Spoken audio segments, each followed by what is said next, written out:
sa ating gawin mga Sakura boys. Ito na naman tayo sa Sakura bababa dahil ito yung pinaka favorite spot natin. Okay, lapag na tayo. So maghahanap na tayo ng baril dito. Baka maunahan pa tayo ng kalaban at para may laban-laban naman tayo kahit papano. Kahit hindi tayo masyadong marunong basta may baril, okay na. At pag may nakasalubong tayong boot dito, bibigyan natin ng magandang laban. So ito na nga po, mukhang meron na. Okay, nandyan na siya. Daas ng konti, striker, tapos ang kalaban. Okay guys, enemy down. Okay, ikot tayo sa bahay, punta tayo sa likod at maghahanap ulit tayo ng bagong kalaban. Dito merong isa.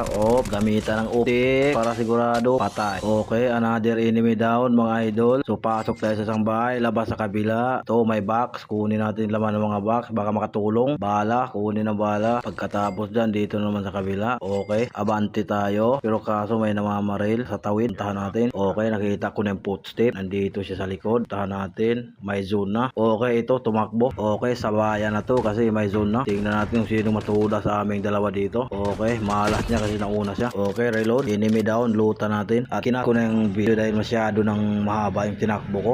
Abutan ako ng zone dun. At dito is cover ako sa may pader dahil may nakita akong dalawang kalaban. Ayun, inunahan ako ng pagbaril. So wag na nating patawarin to. Baka tayo pa yung maturas dito. Pinatawad pa na ito. So reload muna ako dahil may isa pang kalaban dito sa likod ng bahay. Magkasama siguro to or di kaya camper itong isa dahil nag-aabang lang sa likod. Ayun ang footstep niya. Dito pala siya sa likod ng pader. So wag na natin bigyan ng pagkakataon ito. May binabaril siya dun sa likod. Ewan ko kung anong binabaril sa likod. Di ko makita. Okay, may pera tayo nakita dito. Looter muna tayo dito dahil wala pa namang kalaban. At balikan natin yung box ng kalaban. Okay, alis na tayo dito at nandito na yung zone. Bali, i-cut ko na lang yung video dahil sobrang haba na. Malayo na naman yung tinakbo ko.